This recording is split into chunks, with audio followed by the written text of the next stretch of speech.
Hey everyone, we're up and running, it looks like. So this is a live Q&A video, so if you're watching, feel free to jump in the chat room and ask a question. It's going to be a little bit noisy. I'm using a directional mic, but I'm having to run the air conditioner in the trailer right now because it's already getting warm. So hello to everyone that's out there. We've got a couple of familiar names there in the chat. So I didn't have any specific questions that I was going to answer myself, so I'm kind of relying on you guys in the chat to come up with questions. Yes, Paul, there is a phone. I've added a phone to the trailer. If there's interest, I'll do a video on how I did that, but yeah, it's an IP-based phone, VoIP, and I did it for $1 per month, so plus usage, about a penny a minute. So I don't anticipate it'll be used much, but it'll be there just in case somebody ever needs it. So may get additional ones as well. And the phone itself was $61, so pretty cheap. And they actually have a model that's $35, so I could add extra phones throughout the trailer. So that is the newest addition to the trailer, is the phone there. It wasn't quite as simple as plug it in and make it go. If I wanted to get the ultra cheap rates that I did, I had to do some software development for it. So that's what I did. So for those who are curious, audio's quiet. Okay. Let me see if I can boost it just a second.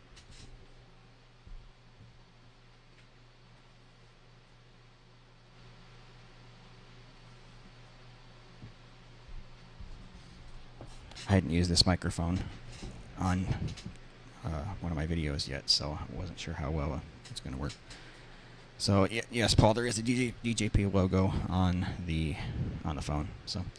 So Alexander is asking how much the fiber cable was. I assume you mean my fiber trunk, but I'll cover that as well as some of the others. So my main fiber trunk, which I'll grab that real quick.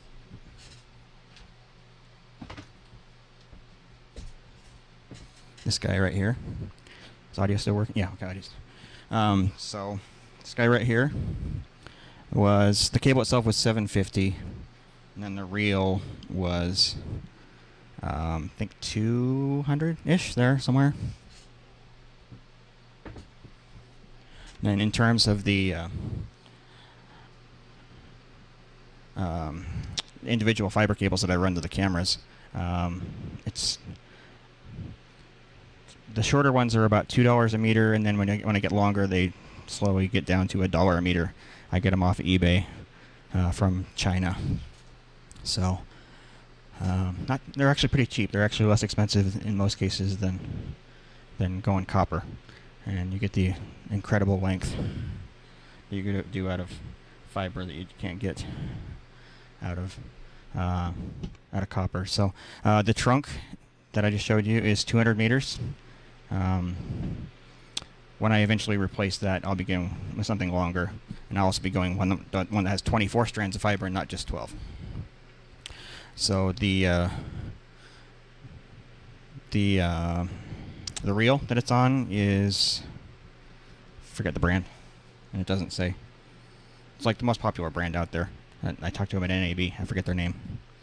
Hanoi. There you go. It's a Hanoi reel. So there's that. So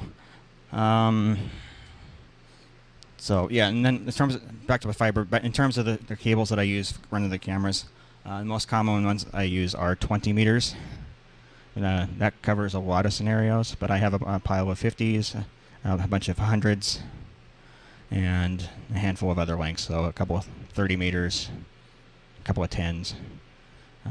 So yeah, so pretty easily I can run fiber from the trailer to a venue, 200 meters, which is about 650 feet for us uneducated US. And then from there I can run quite a bit more. So I've tested my fiber out to 1.5 miles without issue. It works just fine. So,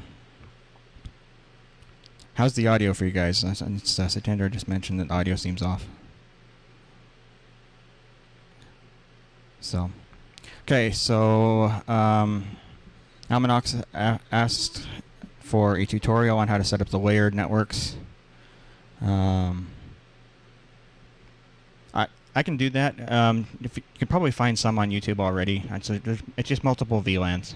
So I might do a tutorial on it because most of the videos that are out there are far more complicated than they need to be. VLANs are not anywhere near as difficult as most of the tutorials would lead you to believe.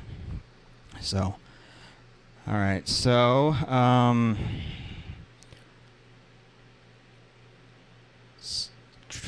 custom build for 4K instant replay solution.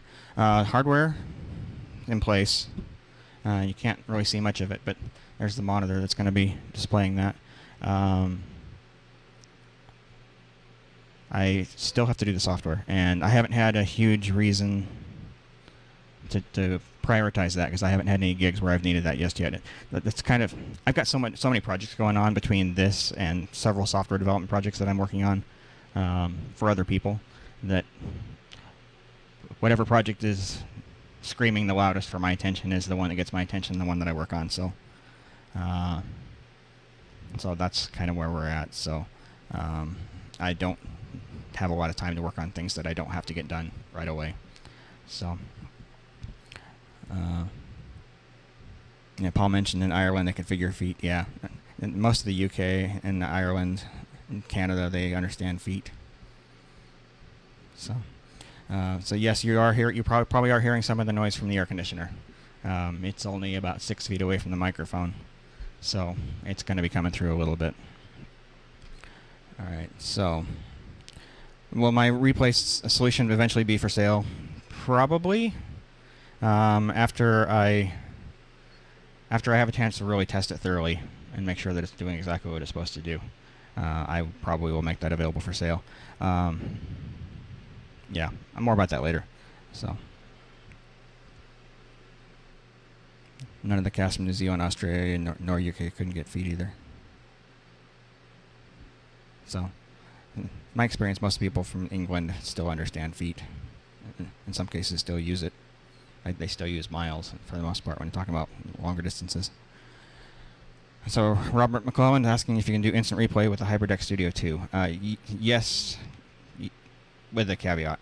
The main issue with using the HyperDeck products for instant replay, a couple of main issues. Like, one, they only play or record. You can't do both at the same time. So if you need to go back and do replay and still be recording at the same time, they won't do that. And also, switching back and forth between play and replay mode is not instant. It takes about a second to go switch back and forth, and that's true of all the HyperDeck products.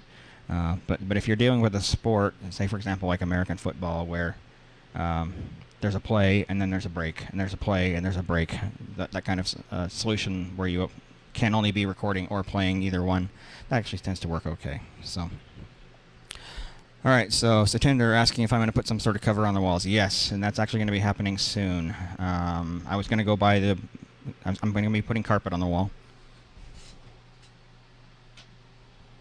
There's a sample of what I'm planning to use. I may get to the store and change my mind, but as of right now, it's going to be this carpet is going to go on the walls, and I plan to do that real soon, like in the next couple of weeks. At least get started. I think that's actually going to take a fair amount of time to actually do that, because I pull down all the stuff off the wall, cut the carpet to fit with all the holes for all the cables and everything, and then glue the carpet to the wall, and then put the stuff back up. So it's not going to be a fast process by any stretch of the imagination, but it is happening soon. And Paul, that's in the chat room, he's very generously agreed to donate the carpet for the trailer. So Paul's one of my best friends, and he's wanting to invest in DJP, and so he's going to help by getting the carpet for the trailer. So very, very much appreciate Paul's contribution there. And so, Let's see. Got a question. Have you tried using Elgato Stream Deck for ATEM control? I have not. Pretty much the only stuff that I have tried is the stuff that I use that you guys see me talk about on camera. So I don't have any sort of arrangements with any companies as far as review products. At least not yet. There's one pending. But the only stuff that I have used is the stuff you see me using in my videos. So okay, so Aminox, audio question. Any specific reason for choosing the Yamaha and not a Behringer X32? Both have Dante optional cards. The Behringer stuff, the Dante is kind of an afterthought. They don't have their own Dante stage box. So in terms of controlling like preamps, levels, and phantom power and that kind of stuff, it's not very elegant. That's one of the things that Dante doesn't do very well. It doesn't have great standard support for those kinds of things. So getting audio from one place to another, it works great, but it doesn't have. There's no standard way of controlling that stuff, and so you're kind of stuck with one given manufacturer. So you, generally speaking, if you want full control, you have the same manufacturer for your mixer versus your stage box. So, that's kind of why I went with Yamaha, because they have an end-to-end solution. It's going to all work together. Yamaha's been involved in Dante for a long time, and they're fully behind it. And Behringer is sort of halfway committed to Dante. Like some other products that support it, some of them don't. So that's kind of the gist of it. So, all right. So, greetings from South Africa. Hello, South Africa. So, I tried to schedule this stream a time of day when I'd be able to get the most viewers. So, unfortunately, that means leaving out Australia and some of the other places. It's going to be middle of the night in some places in the world, but for Europe, that's going to be much more accessible right now than other times of day in other Europe and some of Africa and so forth. So. All right, we've got another Doug in the chat room. How's it going? All right, Almanox asking, how are you working around using cameras with no CCU capability? Have you found little to no use for it in your work? I would love to go down that path. The problem with that is the cost. If you're really looking at cameras in a minimum of, about $10,000, and then you add your CCU and all the other pieces that you need, and $20,000 plus per camera. And that's just considerably outside my budget for doing that kind of stuff. It's not been a huge issue. We always paint the cameras ahead of time before we start shooting. And if there's an issue, if we need to adjust something on a camera, I will talk somebody through it over the intercom. And I like to tell them where to go in the menus. So we don't have to do that very often. And most of the time we're shooting indoors, so lighting is controlled. We're not having to make adjustments. But the only adjustment we typically have to make in real time is gain, and that's easy enough for most people to comprehend. And even in that case, the cameras that I use, the Sony Z150s, they have an actual iris ring on it. So if nothing else, I can always just tell people to grab that ring and twist it. So. So yeah, not having CCU capable cameras has not been a huge issue. It's just never been a real problem. Eventually, I'd like to get there, but in terms of wanting to do everything 4K, it's just way outside my price range to do cameras in 4K and CCU. So, all right, Chris Ellison, if you considered getting the 4ME broadcast studio to replace your 2ME switcher, not seriously. I hardly ever use the additional ME as it is, so I wouldn't need the third and fourth. And the other thing is, I can't do 60p on 4K with any of my stuff. So, what I kind of did is decided where I could make the trailer 4K capable without breaking the bank, and going from 4K 30 to 4K 60, the prices on all the equipment basically jumps. So it would have cost me twice as much. And I was already stretching the budget as it is. So it'd be nice to have the 4ME. It has some other nice capabilities like 4K output on the multi-view and much better chroma keyer. Not that I ever used that, but but there are some cool capabilities there. So, all right. So, and one of your videos had a VoIP phone in the background. Oh, there's one right there. So, how do you work that? How does that work in production? It's just an IP phone, so it goes over the internet connection that the trailer is already using. So, pretty simple. I might have to do a video on how I set that up, because it's I'm using a service called Twilio, which is really designed for like text messaging and automated phone calls and that kind of thing. They recently added the capability of having what they call SIP phones register, but you still have to do some software development in order to get the phone to log in. So yeah, I might do a video about that sometime. But yeah, so yeah, the phone just works whenever the trailer has internet, and so yeah. So we got Toby Soap saying just moved to Orem. I'm nearby. That's awesome. Have any internships or jobs opening? So the way that DJP works, everything is done by contractor. And so if you want to sign up, you can just go to my website. There's a short link, djp.li/register. And you register as a contractor there, and you basically say, these are my skills, and this is my interest level for each of the different jobs that are performed. And then when events come up, you'll get an email, and you basically go on and say, I'm willing to do this job for this amount of money. And then as the event draws near, I'll look at the available applicants and decide who's right for the job, and then hire them. So, all right. So Sundar asked if I'm using BMD Video or Video Pro. I'm using for this stream, and most of the time I use the Teradek Video VIDIU, not the Pro version. The Pro version did not exist when I bought my unit, and I've done a couple videos about that recently. So for the most part, it works pretty well. Just a little awkward to configure because the interface is slow, but it does actually function pretty well. Okay, camera converters are using if the customer wants live switched 4K.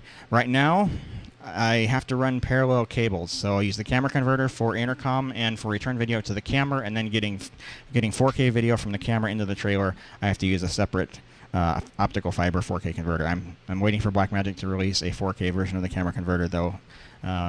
Inside sources tell me that that's not coming anytime soon. So, Paul asks how I'm doing the chat. That's just basically a web browser on a computer, and then I'm doing a downstream key matted around it. So, real simple. Okay, so with Dante an integral part of the studio chain or audio chain, has that been included in commentary box equipment?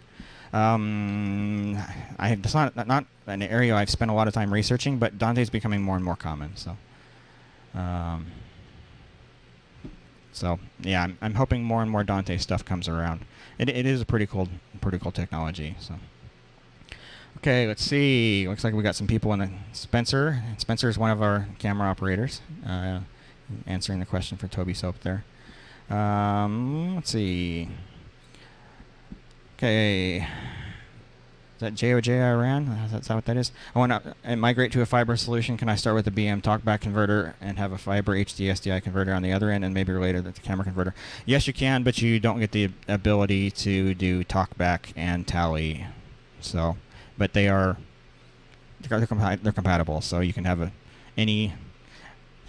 The Blackmagic fiber stuff, is actually a SMPTE compatible signal that's driving down the fiber cable. So anything that can produce or accept a SMPTE fiber signal will work. So that includes the talkback converter, the studio converter, and the camera converter. So all those things will interoperate with one another. So the one gotcha maybe for some people is that those products currently only support 3G level B, and some of the other equipment out there from other manufacturers is level A only. So if you're doing 3G, that could potentially be a problem. So, Almanox, tell us again how you love firmware upgrade 3.0.3. Oh boy, yeah, that's not talking about the VDU. That firmware upgrade has been a nightmare, and it took me forever to get it to roll back to the previous version. And I was glad to see that Teradek acknowledged to me in an email on Sunday that there is a problem with that version of the firmware. So it made me feel better that wasn't just me. So, Steve asking if I've considered using a TriCaster. At one point in time, I briefly considered it, but yeah, when I started buying my stuff, they didn't have a 4K solution at all, and in terms of other video formats, they didn't even support 1080p. And so it wasn't even an option when I bought my stuff. And at this point, I wouldn't switch. I do like my ATEM switcher a lot, and the fact that it's completely hardware-based means there's super low latency. And TriCaster, from what I understand, their products do have some latency to them. So yeah, TriCaster was not going to work for my workflow. So they do have some cool products, and they haven't since introduced a 4K product. But yeah, when I was building out my gear, their stuff was not suitable for what I was trying to do. Okay, so I'm using a television studio someplace. I'm losing a signal. I think it's a frequency problem. I'm losing signal too. You have to tell me a little bit more about how you had it connected up. But the one thing that a lot of people that use those low-end switchers run into is they try and run signals over HDMI, and HDMI just does not hold up well over any kind of distance at all. The most I've been able to get HDMI, even with good quality cables, and have it be completely stable is about 25 feet. Anything beyond that, and it's a little bit iffy. So you're better off doing SDI, and then SDI over copper, depending on the quality of your cable and what resolution you're running. You might get 100 feet, 300 feet, so 30 to 100 meters max. So, all right, which upcoming camera is best for low light? Sony Z150 or Z280? I don't really know, to be honest. We haven't seen enough information to be able to judge. I assume the Z280, but we don't know for sure yet. So neither one is shipping yet. So. Okay, Blake One Studios. What's your thoughts on using Multiview 4 for a PTZ monitor? I actually do that. To be honest, in the trailer here, I have two of them back to back. So the output of one multi-view goes into input 4 of the second multi-view, and that's what I'm displaying on the big monitor. You can't see it right now, but there's a big 55-inch monitor on the wall here, and so that's driven by a multi-view, with one of the inputs being another multi-view.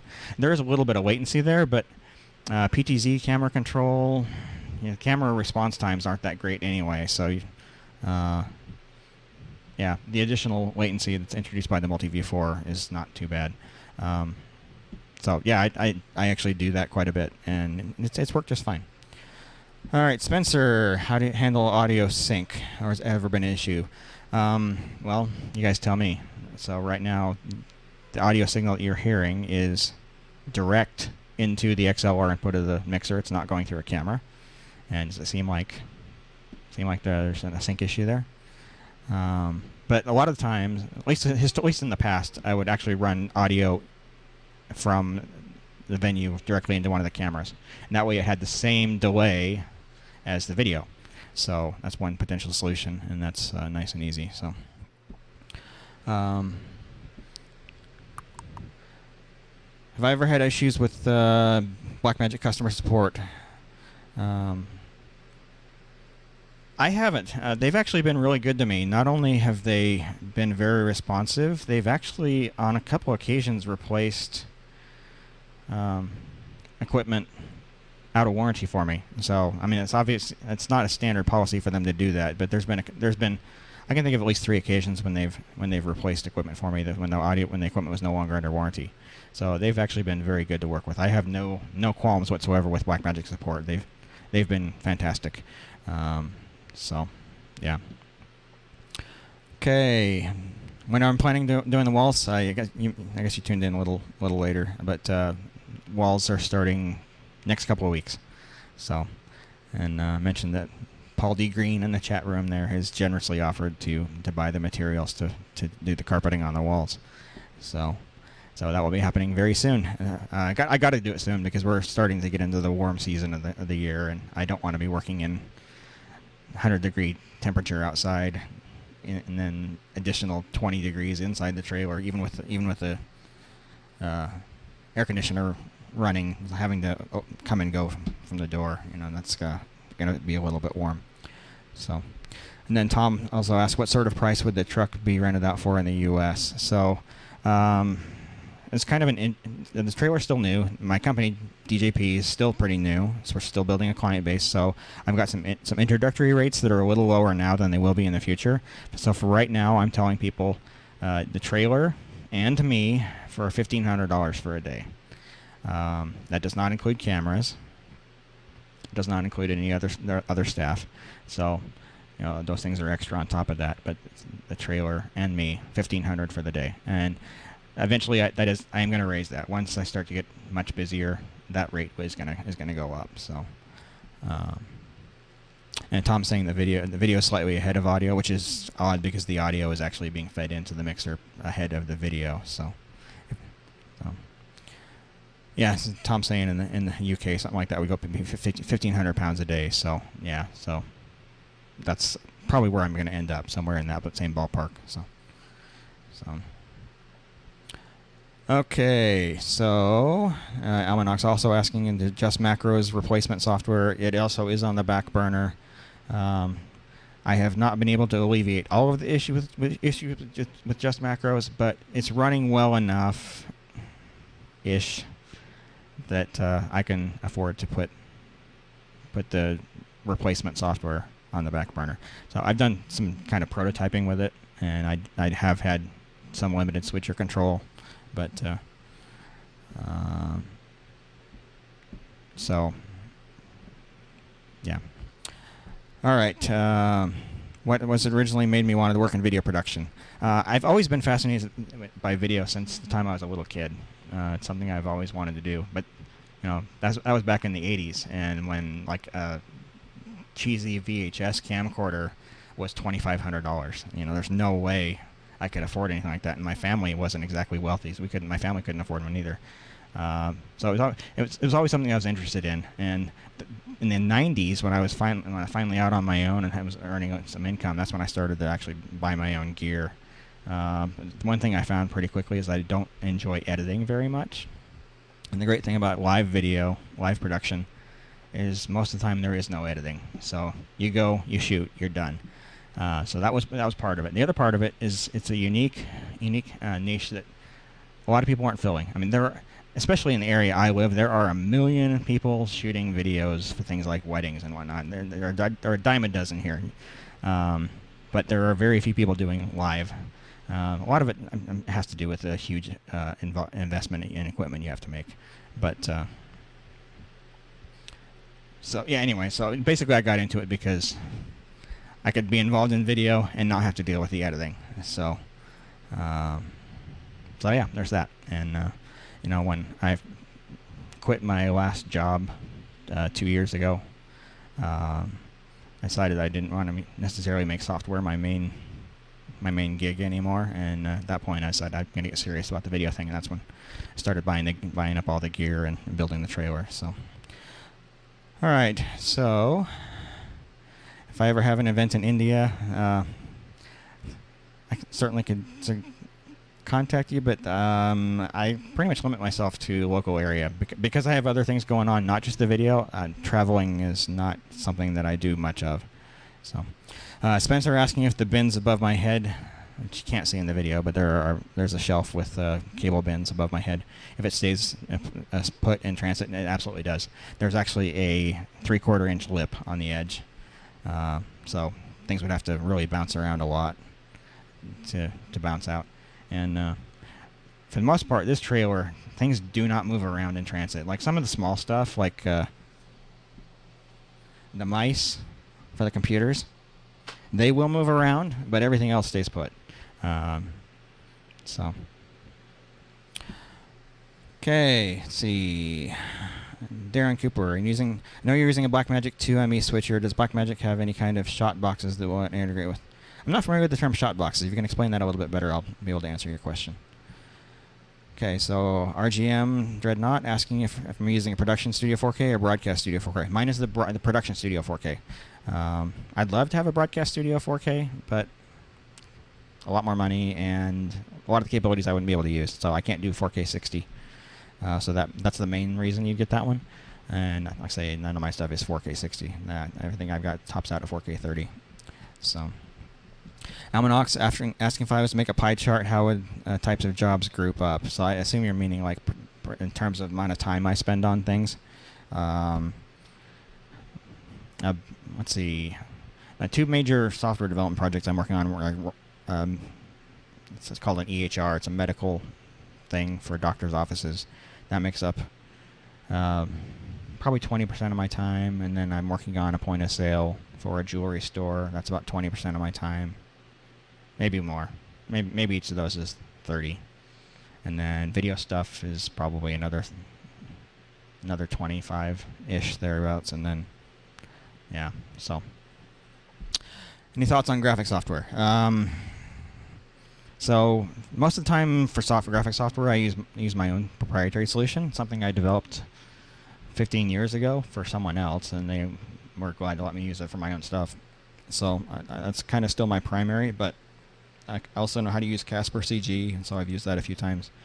For sporting events, I have some separate software that I created that makes it easy to keep track of scores and possession and those kinds of things. So just very quickly push buttons to change scoring and whatnot, and it automatically generates the graphics and sends it out live. So that's been handy. But in terms of like the big boys, so I haven't really used some of the stuff that's common in the big budget broadcast industry, so I can't comment on that. I've always been focused on the budget solutions. So. All right, Sundar is asking if I have a network bonding device for live streaming. So what I have in the trailer here is I've got a little router. It's forget the name of it off the top of my head. But anyway, it's just a little tiny router. Edge Router X from Ubiquiti Networks. And I've got it configured to do load balancing.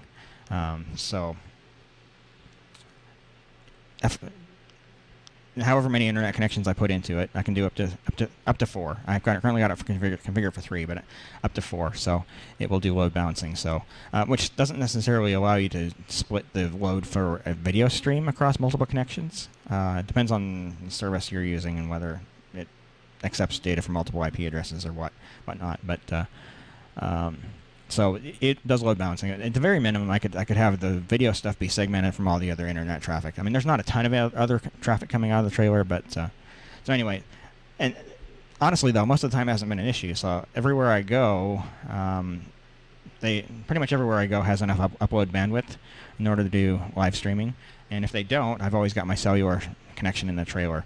And I know people kind of freak out when you say cellular, but because I'm using a dedicated cellular router with a pair of dedicated antennas on the roof of the trailer, I actually get a really good signal pretty much everywhere. And I'm able to almost all the time get at least 20 megabits upstream on the cellular. So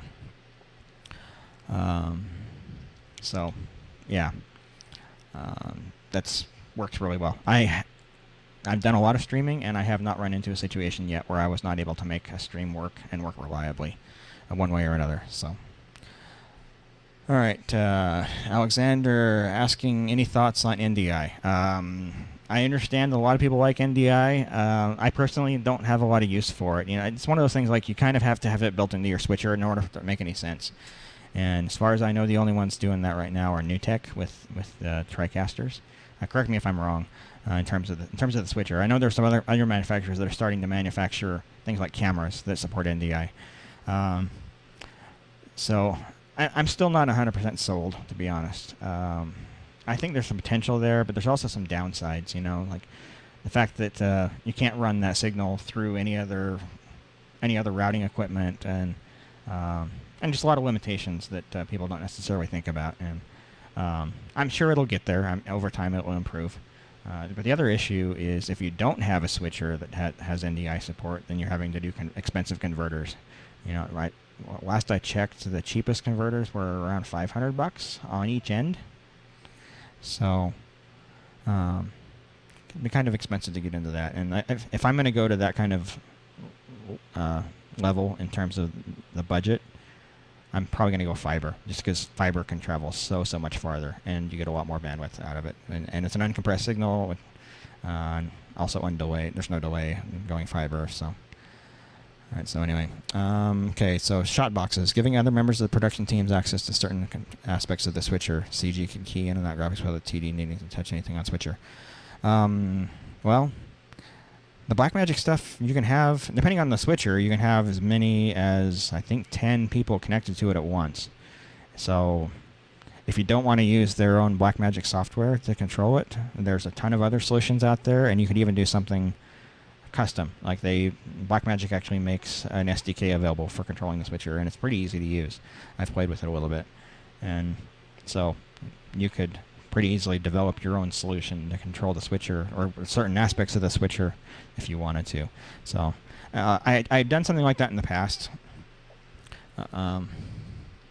Before I got into high def, when I was still shooting standard def with live production, I built my own hardware and software. Well, I built my own software to control a custom hardware solution. I guess that's the best way of saying it. And one of the things I was doing was, because I had complete control of everything, I'd put a feature in there where the CG person could, when they said so, the switcher would automatically do a transition to their graphic. It didn't get used very much. Sometimes the CG guy didn't necessarily know the right time to make those calls, and so in the end, even though it was in there and it worked well, we ended up not using it. So yeah. All right. So Sundar asking how I manage the live streaming delay. By the way, the video is from Teradek. It's not a Blackmagic project. So live streaming delay is more of a factor on the receiving end. So the most of these streaming encoders add some delay, but not a lot. And so, yeah, if there's a lot of delay, most of the time it's on the receiving end. Within the last few months, YouTube, for example, has added a ultra low latency mode in order to keep those delays to a minimum. There are other solutions out there, typically like in the video conference arena, where they really advertise having short delays. Hasn't been a huge issue. It's like most of the stuff I'm doing is not super interactive. I mean, obviously this is.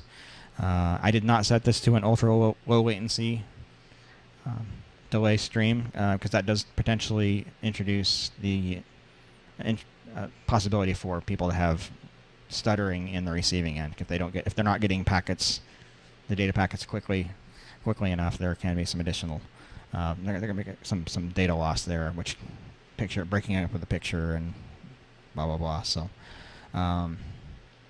yeah, most of the delay that introduced by live streaming usually comes on the receiving end. So that's more of a software thing than it is a hardware thing on the transmitting end. So the video stream coming out of my Teradek here is very, very slightly delayed. There's hardly any delay on it whatsoever. So, all right. So Aminox asking my dream piece of gear that I would love to add to the trailer. Probably cameras. Certain cameras. I've got some Sony PTZ cameras right now, and they're okay if you got a lot of light. But you get them indoors, and the quality breaks down pretty quickly.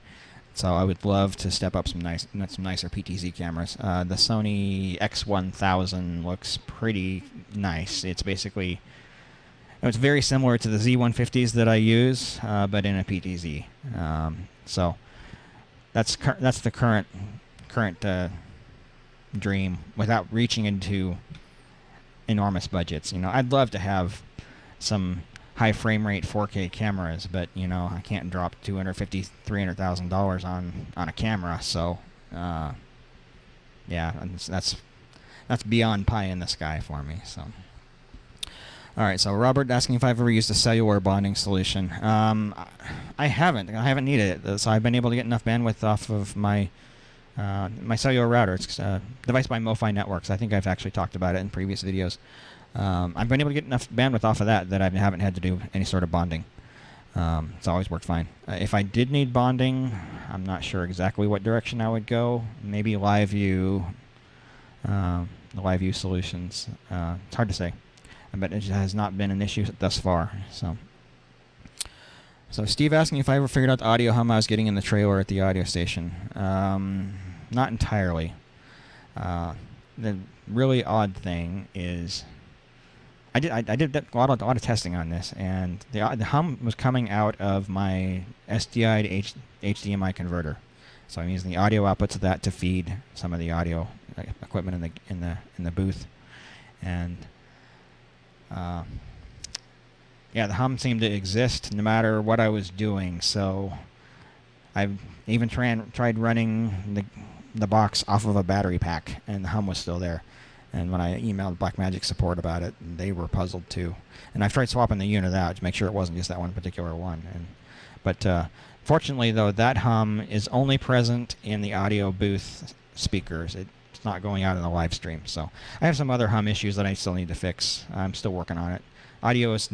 I haven't been too concerned about the audio just yet. So for the most part, we're always pulling in audio from somewhere else. If we're shooting in a recording studio, we get audio from the studio. So I haven't had to worry about audio production inside the trailer on a gig just yet. And I didn't want to go too far down any particular solution until I get my ultimate Yamaha mixer. I'm sure it'll handle noise better than the PreSonus mixer that I'm using right now. So. All right, Almanox asking, what headsets do I use for the camera converters? Very low impedance microphone is required. And they're just PC gaming headsets for the most part. When I need something with a little more isolation, I can use these biodynamics, but those microphones, they're way too high impedance, and they're a little bit too quiet. So, still trying to come up with a decent way of handling that. Like, I know I can drive a lot more level from the trailer into the intercom system, and I'm still working on a solution for that. At some point I'll be doing a dedicated audio mixer just for intercom audio, and that will give me some options, like not just higher gain, but more control over dynamics. So some compression and some limiters, and even gate and expanders in order to keep background noise to the minimum. So I'm still working on that one. So, yeah. All right, so have any recommendations for those of us who have to rely on phone hotspots for streaming? It's rare that there's enough upload bandwidth. Yeah. So, I would say just figure out a way to get it off the phone, and avoid Wi-Fi entirely if you can. I've really, really liked the MoFi Networks cellular router that I'm using. It has worked really, really well. It's a little spendy, but it's less than a cell phone. It's about $400 in that ballpark. And it accepts SIM cards from pretty much everybody. So you just pop in the SIM card for whatever carrier you want to be using, and you get so much more upload bandwidth off that than you do off a phone. And because it has real antennas, and you can do external antennas, it just gets so much better signal.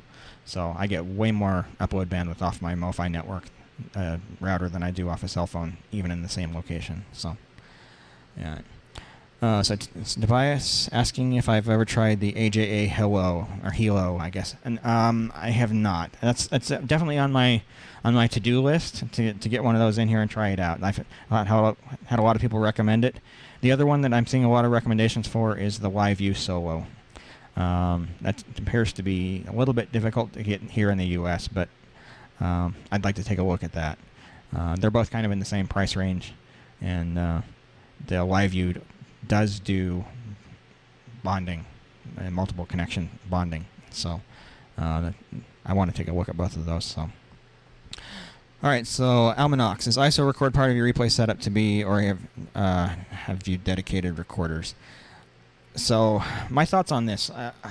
For the most part, if I'm in a situation where I'm having to do instant replay, then isolated camera feeds are not a high priority. If you talk to the guys who work in the big budget stuff, like broadcast, they don't do isolated camera recordings at the sporting events because no one would ever do anything with it, so they don't even bother. And I think I'm going to take the same approach. Like, if I need to do instant replay, I'll do instant replay, and not have to worry about isolated recordings. And even if I did, I could always record in camera. So 90% of my cameras have their own recorders built in. So that's kind of the approach I'm going to be taking on that. So, but the same recorders, same devices that I'm using for instant replay can also be used for isolated camera recordings. So if I'm in a situation where I don't need instant replay, I can use those same recorder devices to do isolated feeds. And I have done that some. Done that a couple times. So. All right, so Robert McClellan asking if I know which model of the MoFi router is. Let me actually take a look at it. It's MoFi Networks. I should be able to find that pretty quickly. It was the best one available at the time I got it. It was XLTE. So let's see. It is.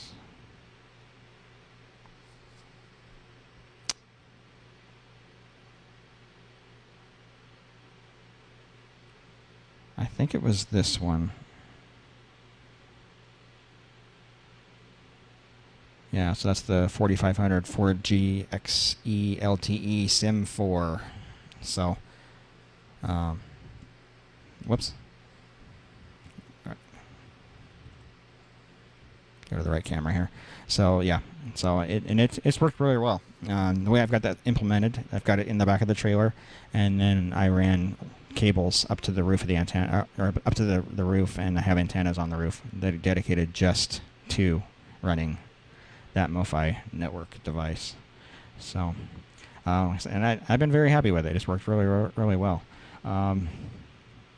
It's probably a good idea to have SIM cards for multiple carriers. So if you get into an area where one carrier doesn't have great coverage, you can always switch to somebody else. I, for a long time, did maintain SIM cards for T-Mobile, AT&T, and Verizon.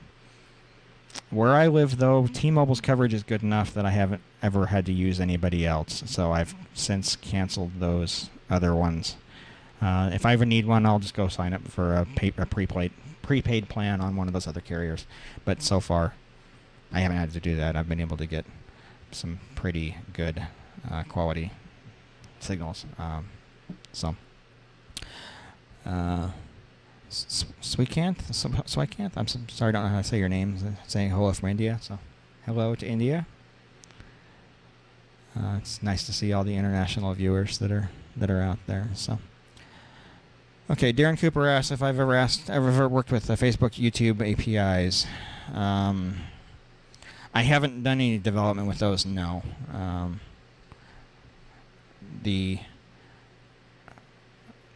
Teradek video that I use for streaming, it does integrate with those, and some of the other streaming solutions do as well. So, but he's looking for something. It sounds like you're looking for something to send a live feed from.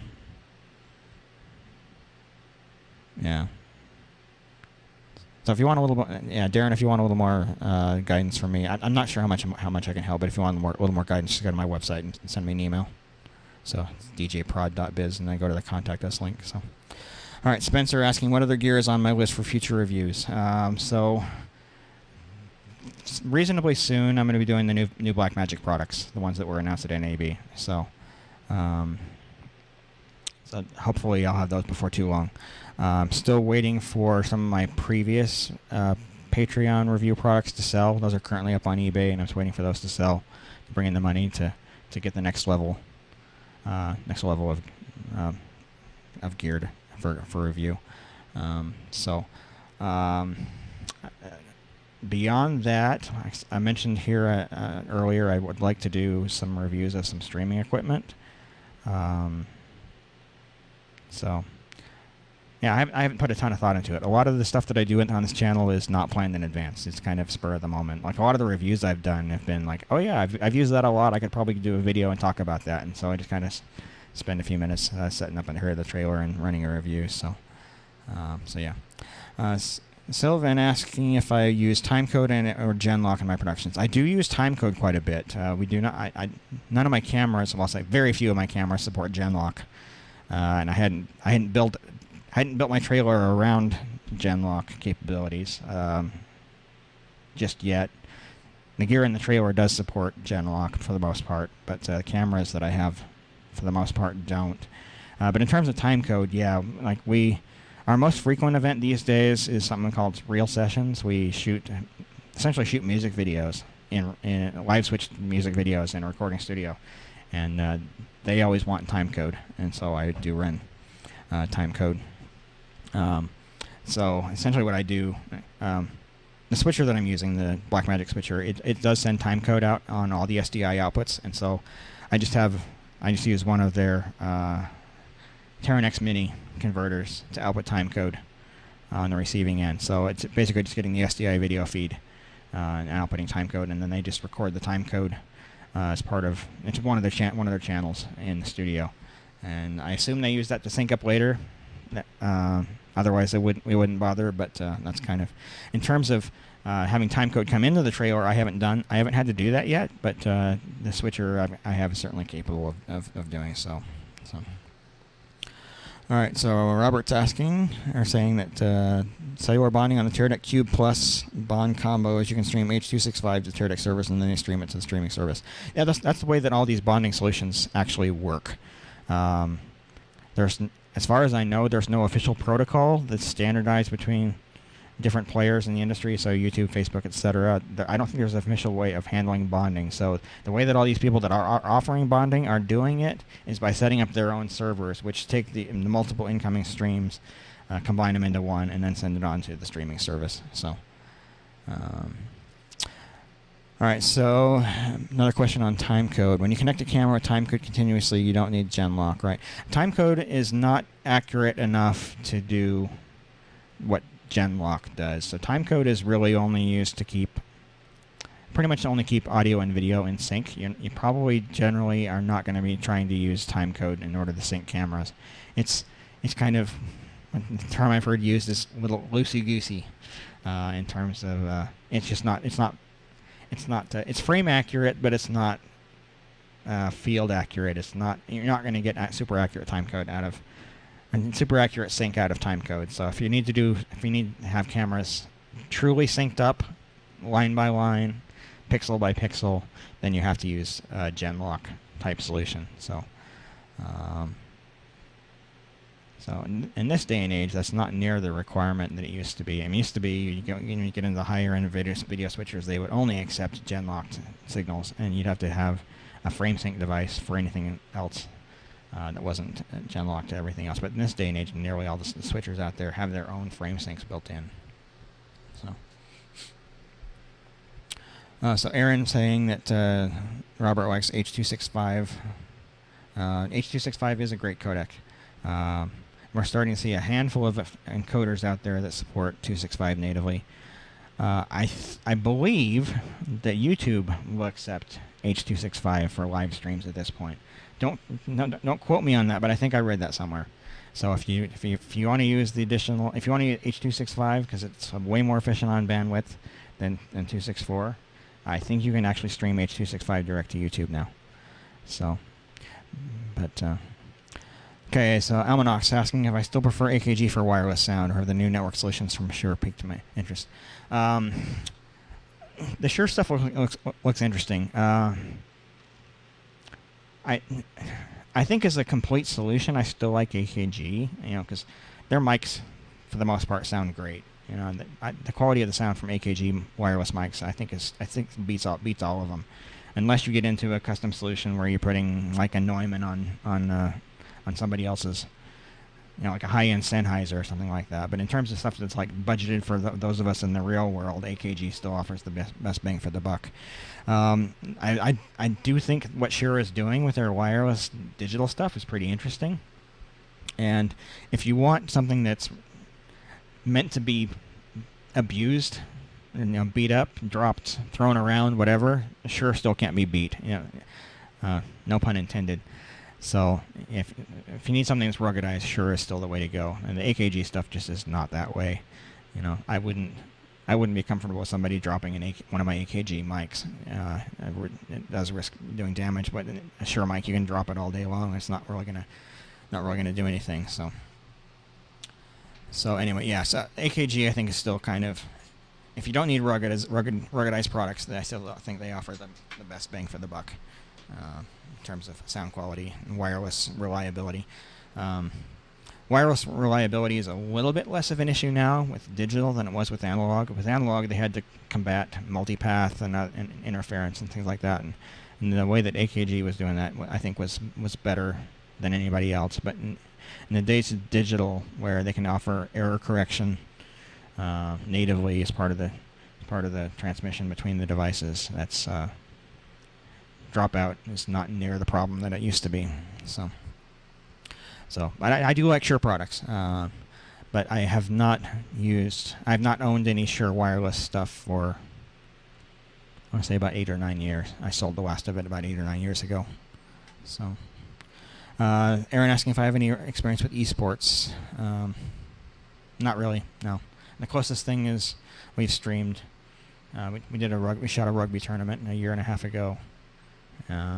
Very simple setup, just basically switcher, 2 cameras, and then we tried to live stream it, but the venue's internet connection at that time was really lousy, and I didn't have my trailer yet, so I couldn't do cellular. So, nothing really there. I have some people that I work with that are involved in MMA streaming, and I've got one guy that I've done some work with who does some, I think it's motocross, but I forget exactly what it was. And he's trying to get me an in there. So, all right. So, question about tally. What kind of tally do you use on cameras? The tally thing that I'm currently using is basically the stuff that comes out of the Blackmagic Design switchers. So, you're part of the SDI signal includes tally information as part of that SDI. So that's currently what I'm relying on. However, that's not a fully baked solution. It doesn't go into the camera, so you're not seeing any sort of tally indicator on the cameras themselves. The closest we get is the little silver camera converter boxes have LEDs on the end that will light up.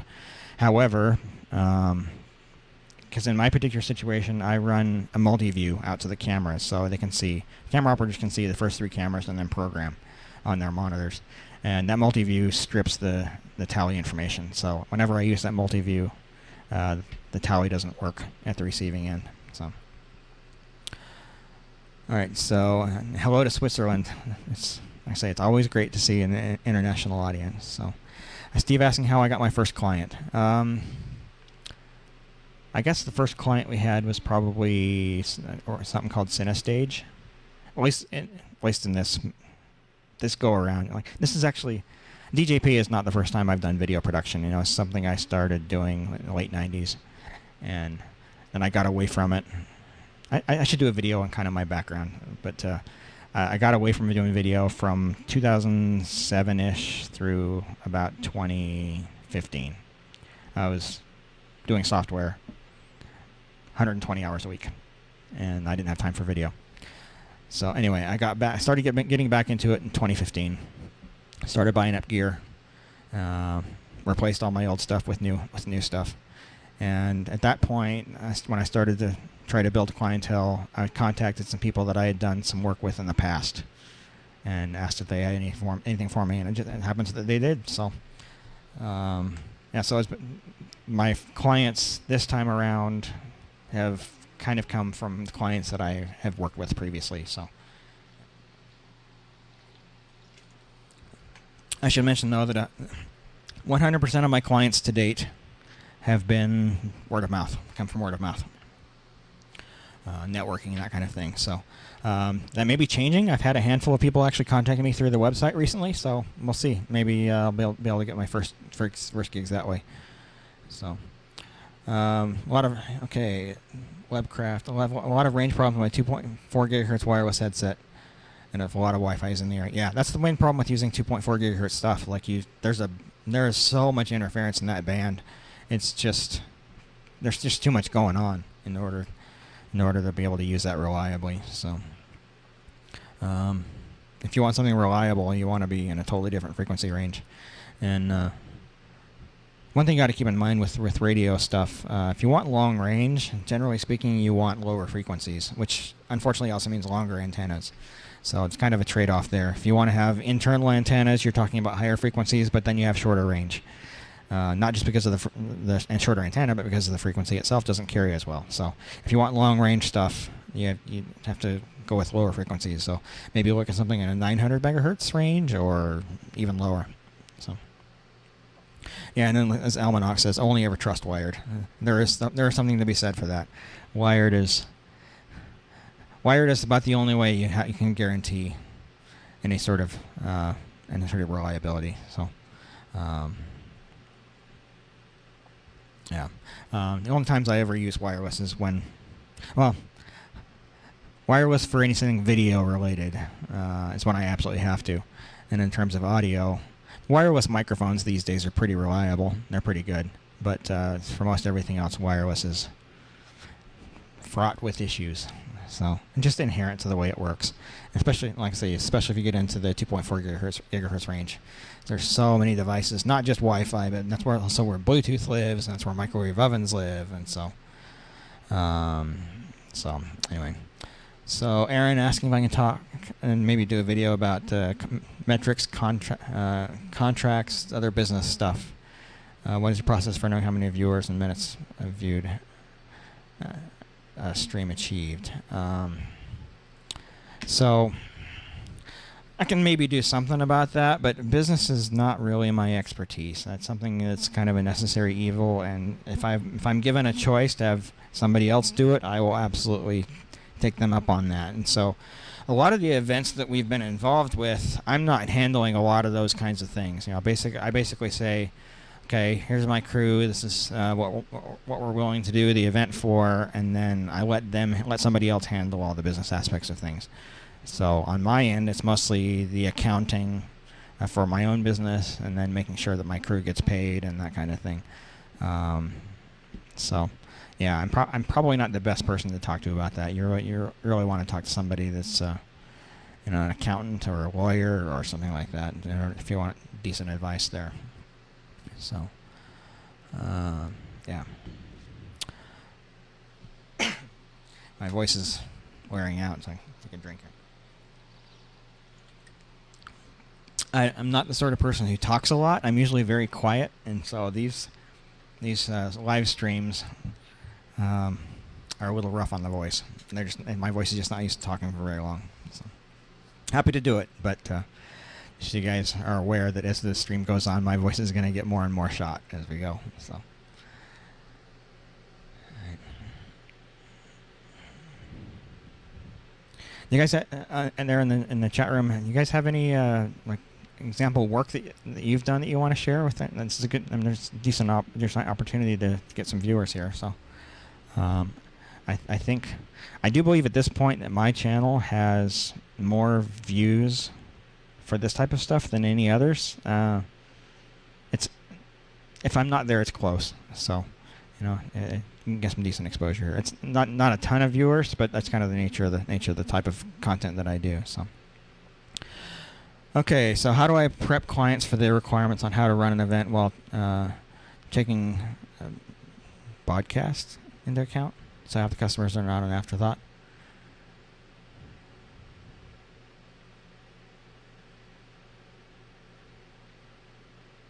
Yeah, I'm not quite sure what you're asking there, so.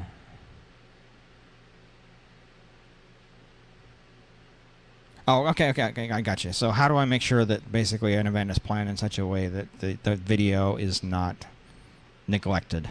So that is always a challenge.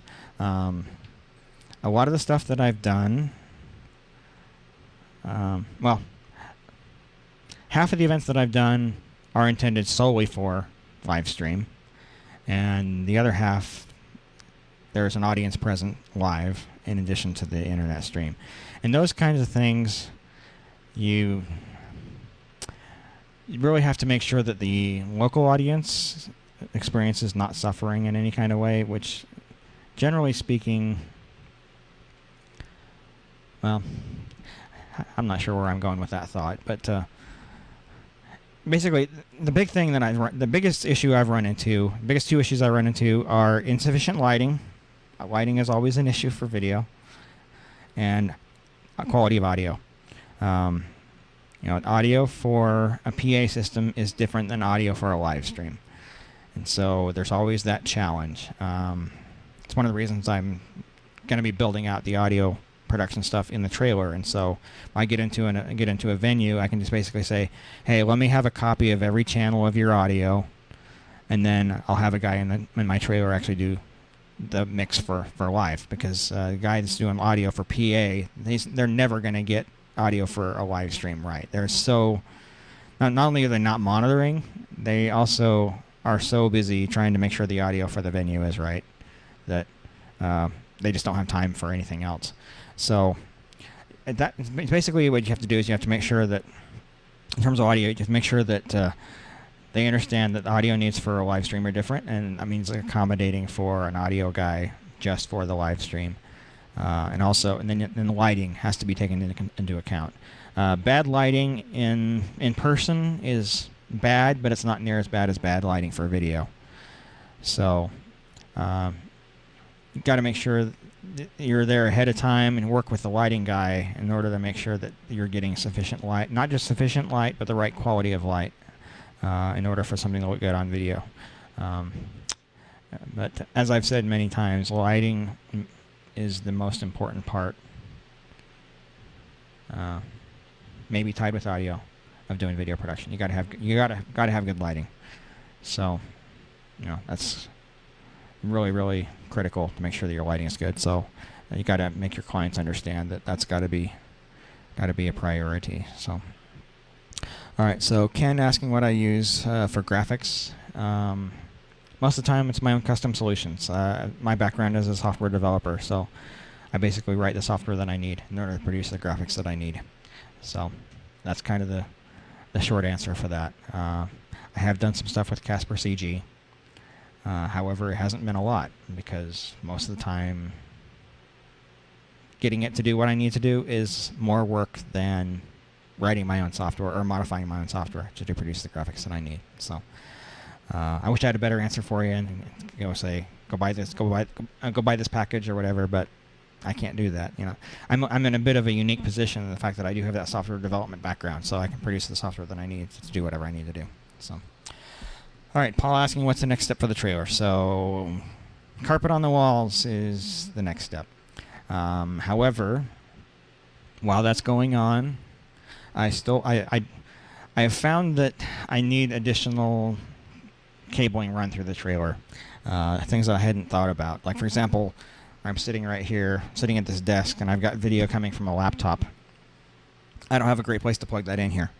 And so the other thing is I don't have program video at every station.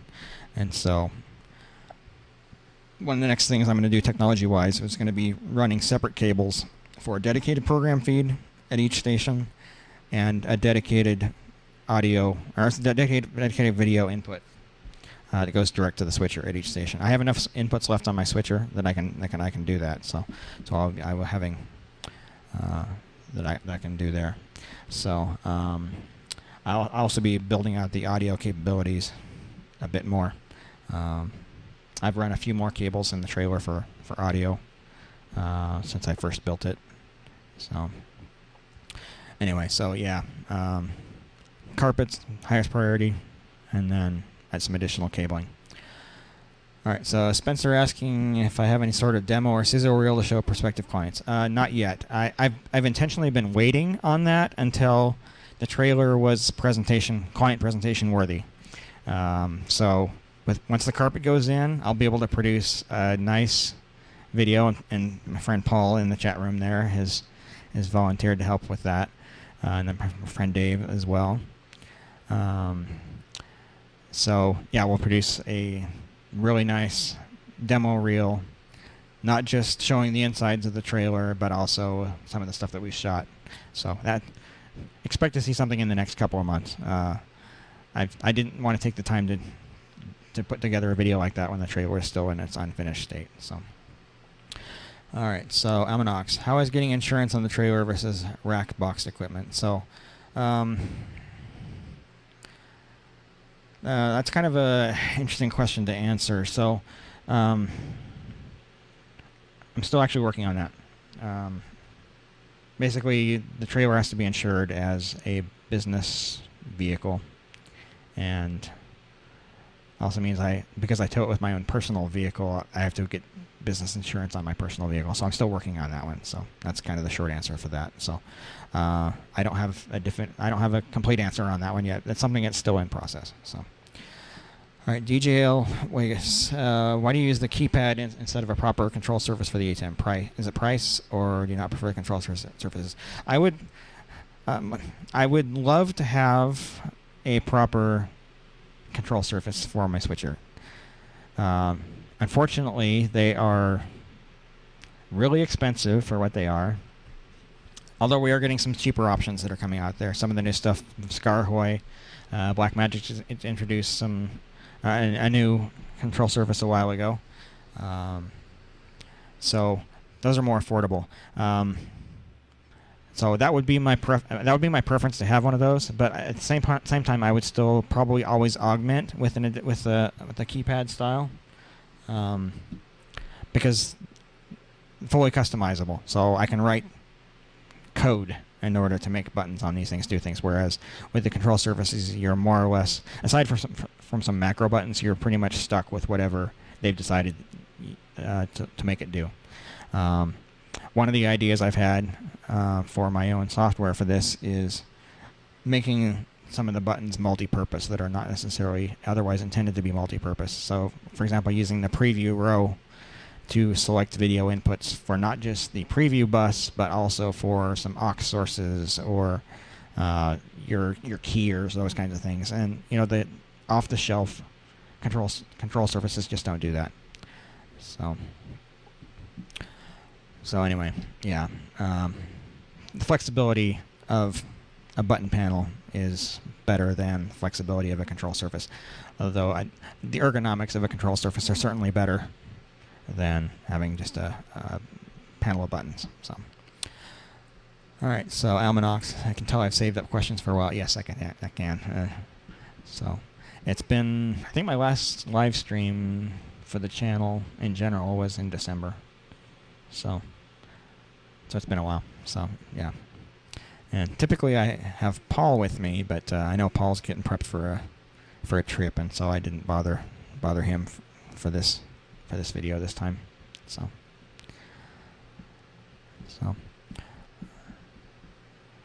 okay, do I think the Sony X70 is a good start for getting a camera for streaming? That's actually what I'm shooting on right now, the Sony X70. So I actually really like the X70. If you can pick one up for a good price, yeah, great, do it. They have the new X90 they've come out with. That's an even better camera. So if I was going to buy another one right now, I'd spend the extra money and get the X90, particularly because the autofocus is much better in the X90 than it is in the X70. But also the fact that it has HDR. So I'm starting to experiment with HDR a little bit, and the X70 does not do HDR. My Z150s do, my X70 does not. So yeah, having the HDR capability is going to be cool moving forward. So. Okay, so Almanacs, with all the pre-planning that's gone into, I'm assuming in the trailer, what have I learned and changed during the build? Not a lot, to be honest. I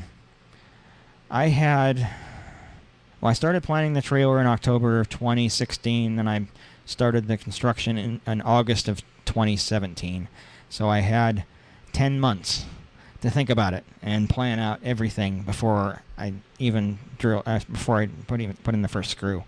So things were quite well thought out before I did anything. There are some changes that I've made. Mostly, I didn't think about maybe doing this other thing, additional capabilities, like little things like, for example, I didn't think about putting USB connectors to different stations so people could plug in like thumb drives or hard drives or whatever. So I've had to run some additional cables for that. I also wish I had run more spare cables before I put the walls up, because I'm having to do some additional video and audio feed lines before that I hadn't originally planned for. So those are kind of the big ones. For the most part, the trailer has been executed in almost exactly the way it was originally planned. So, yeah. But like I say, I did spend 10 months thinking about it pretty intensely before I even picked up the trailer in the first place. I had to have at least a little bit of a design ready to go in May of last year. almost exactly a year ago, when I actually went and bought the trailer, paid for it. So, at that point, October through May, that's still quite a few months. And at that point, all I really had to have was kind of a basic layout. And then in terms of the specifics, I still had another 3 months in order to plan it out. But there's a few things that I put in here that I didn't necessarily think about. Like, for example, the lighting that I'm using for this video. That's something that I hadn't even considered at the time that I had started designing the trailer. So I've had to run some additional lines for lighting for the trailer. Also, I've got what I call a confidence monitor right here, that so I can see what the stream is doing.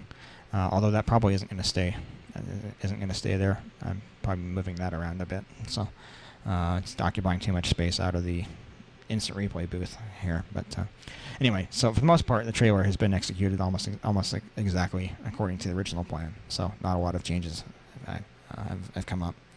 So Satinder say just bought the Z90, great camera. Yeah, I think it is a great camera. I will be adding one to my arsenal at some point. My next camera probably will be a Z90. All right, so Paul is asking if I've had any problems with my optical cables, and the answer to that is yes. There have been a few issues. The cables that I'm using are not meant to be ruggedized. Those ruggedized fiber cables for video are so expensive. You're talking $14, $15 a foot, and then the equipment that goes on each end is ridiculously priced as well. So I've just kind of decided that those cables are going to be disposable, and if I have one go bad, I'll just toss it. I'm paying between $1 and $2 per meter on the cables that I'm using. So if one goes bad, just toss it and buy a new one. It's still way cheaper than buying the higher end stuff. It'd be nice to have that stuff, but it's just not in my budget. I'm having to produce this stuff on very little money coming in. So I'm targeting a lower end market than the big boys. So that was the conscious decision I made from the very beginning. So okay, so Lebeston saying you got a good price on the X70 with 4K upgrade installed. That's exactly what I did. I actually bought mine used.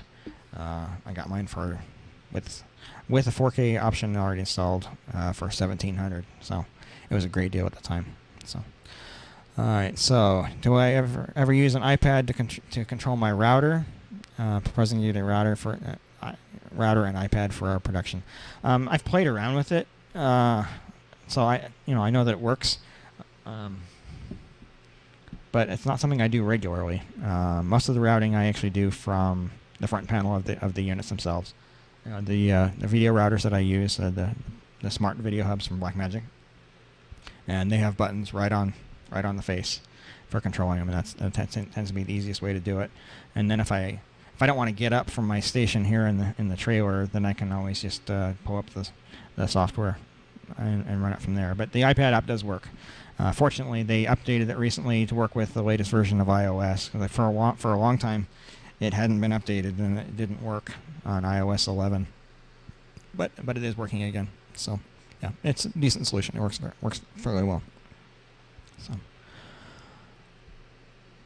Okay, do I monitor audio in dB or loudness? dB. I have currently on my eBay watch list some loudness monitors, particularly one from Dolby. I think it's LM100, if I remember right. Anyway, so yeah, because I don't send out to traditional broadcast, having a real loudness monitor has not been absolutely critical. With broadcast, you have to keep your audio at a certain level according to a loudness scale rather than a dB scale. So it's not been a huge issue for me. If I ever did have to do that, I would just pick up one of those audio monitors and throw it in the rack. So fortunately, some of those older ones are relatively inexpensive. So okay, so Tinder's asking what a loudness monitor is. So a loudness monitor basically, instead of monitoring the strength of the signal, it measures how loud the human ear and brain will perceive it to be. And there's some pretty heavy regulations in the broadcast industry about loudness. So there's been a problem in the past with commercials being way louder than the TV program. So there's laws in place basically saying your loudness can't exceed this level, and it's also measured over time. And it's not just an instantaneous reading like a dB reading. So it's a lot more complicated than a decibel level meter. So all right. So Almanox asking for a link to my eBay store. So can't give you a link, but DJ Prod is the username, DJPROD. So I have a couple of products up for sale right now. So loudest monitor sounds expensive. If you buy a new one, they are. Some of the older ones are relatively inexpensive. Peak strength versus perceived average volume. Yeah, that's the easiest way to summarize it. Yep. So yeah, but it has to do with human perception, not just what the audio signal level is doing. So came into play because so many people were complaining about how much louder commercials were than the TV shows. So, but really only an issue if you're doing broadcast. So we're going to be coming up on an hour and a half here before long. So probably time to start wrapping this up. So if you guys want to get your last couple of questions in here, and, we'll go from there. So. In terms of the frequency of these live streams, I'm probably going to do these about every 3 to 4 months, thereabouts. So 3 or 4 times a year. I will be doing occasional ones for Patreon supporters only. I haven't done one for a couple of months because the first one I did, I only had one person show up, and I'll try another one at some time again. But for the time being, it's kind of been put on the back burner just a little bit. So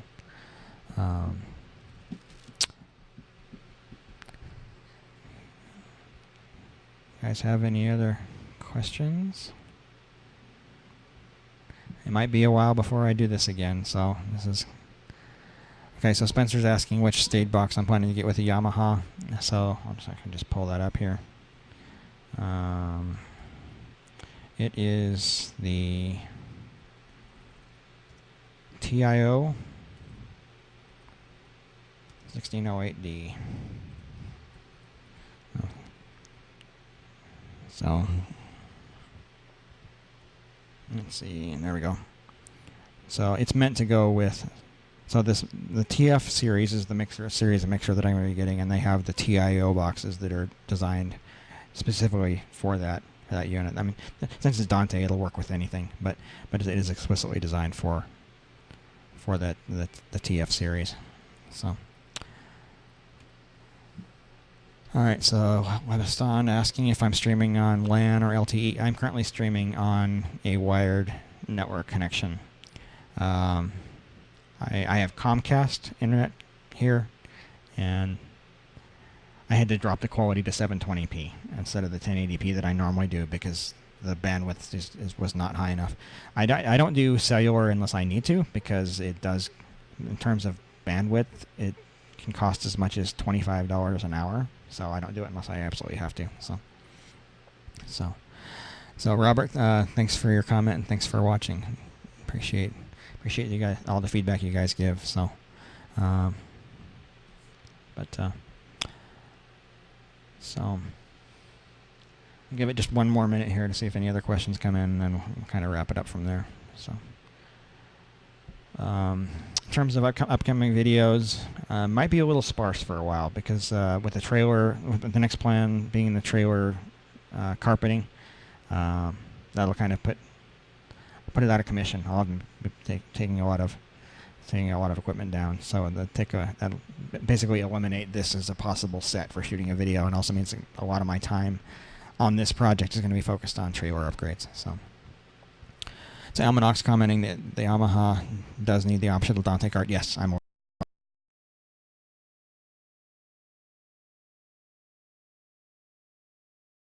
It's up to be about $4,000, and that's kind of what I'm what I'm targeting. If I say the $4,000 in order to buy that stuff. So, any tips for aspiring broadcast engineers?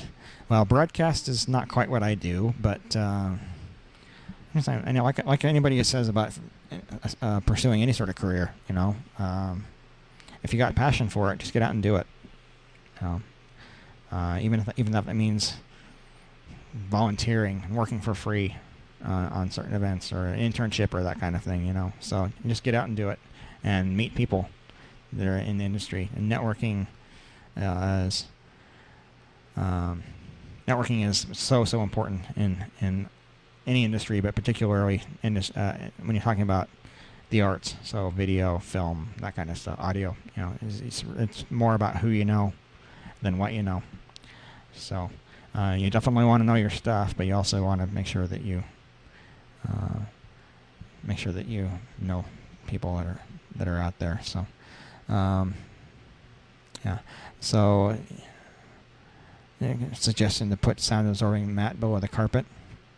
I would consider it if I wasn't already in a pretty enclosed space. Adding 2 inches on each side means 4 inches less space on the inside of the trailer, and that's probably cutting into the space just a bit too much. So yeah, so as Amanox says, see a need and fill it. Yeah, so that's really critical, and that's how DJP came to be. There are not many companies in my area that are doing live streaming, live switching affordably, and so I saw that opportunity and decided to fill it.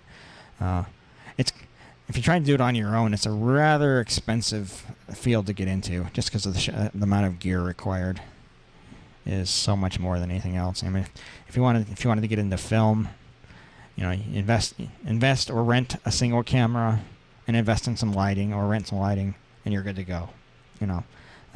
For live production, you just can't get away. You can't do it without a pretty heavy investment up front. So if that's something you want to do on your own, then you got to save up for the gear. So Alex asking how reliable are the Blackmagic products. I've heard many horror stories of video matrices and other elements failing during live shoots.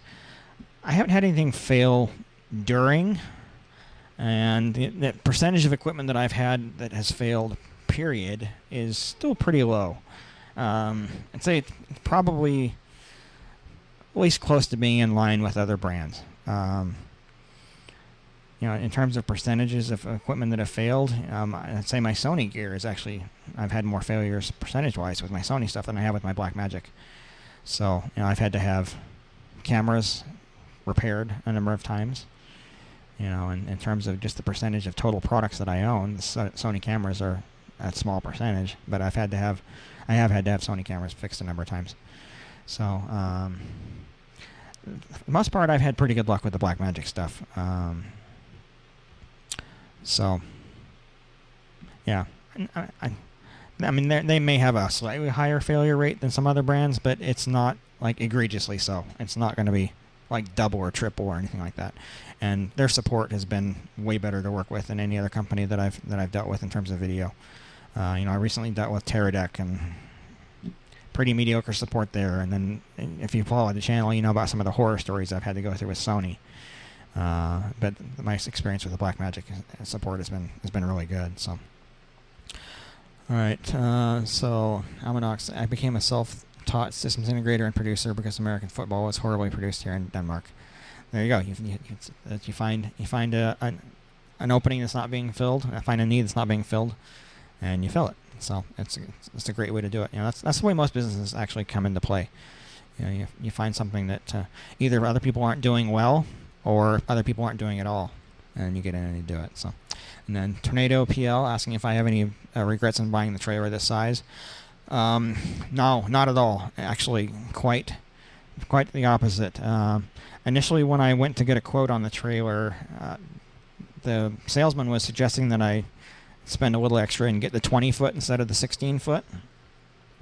And I did consider it for a while, and maybe a little bit of remorse there for a bit, buyer's remorse there for a little bit. But in practice, the 16-foot has been absolutely perfect. Any bigger, and it wouldn't fit in a parking space, standard parking space. and the additional weight you get with that extra 4 feet is kind of insane. So this trailer empty weighed 2,300 pounds. Going to the 20 foot, so just additional 4 feet, the weight went up to over 3,000 pounds. So it was almost 1,000 pounds more, adding that extra 4 feet. And then by the time you add gear, of course, you're starting to get into something that's pretty heavy. I don't have a heavy-duty truck to pull this, so going with a bigger trailer, I wouldn't have been able to tow it. But parking was also a huge problem. This trailer, as is, will fit in a standard parking space without sticking out too far. But if I was to go to a 20-foot trailer, parking it in a parking lot, you'd be taking up two spaces lengthwise, which means you obviously can't be on the edge of a parking lot. You should be sticking out too much. So yeah, so the size of the trailer is absolutely perfect for what I'm trying to do. In addition, there's also additional power requirements. Like the bigger the trailer, the bigger you have to get with an air conditioner. And the air conditioner I have is barely big enough. And if I was to go to the next level, I wouldn't be able to power it off of a standard 20 amp 110 circuit. So yeah. So anyway, yeah, the size of the trailer is absolutely perfect for what I'm doing, because I planned this thing around being able to be used at facilities that aren't necessarily typically designed for handling the bigger units. I've got it. It actually gives me an interesting niche in the market that other people can't fill. A lot of other trailers require a 50 amp circuit, and most facilities don't have that. But I can run my trailer because of its size on two 110 circuits, and that's pretty easy to achieve. I haven't run into a facility yet where I couldn't get that. So anyway, so in the Almanacs, imagine reducing setup time by 90%, and that's why you get a van or a trailer. Yeah, that's absolutely true. Setup time for the gear itself is basically zero. Pull in, run power, turn on some power switches, and the trailer's ready to go. Especially if I've taken time to pre-configure the switcher and whatnot before I even get there. Whereas the old way, where hauling in gear, you have to spend many hours set up for pretty much any event, and I can literally be shooting in a half hour with the trailer as is. So it's awesome.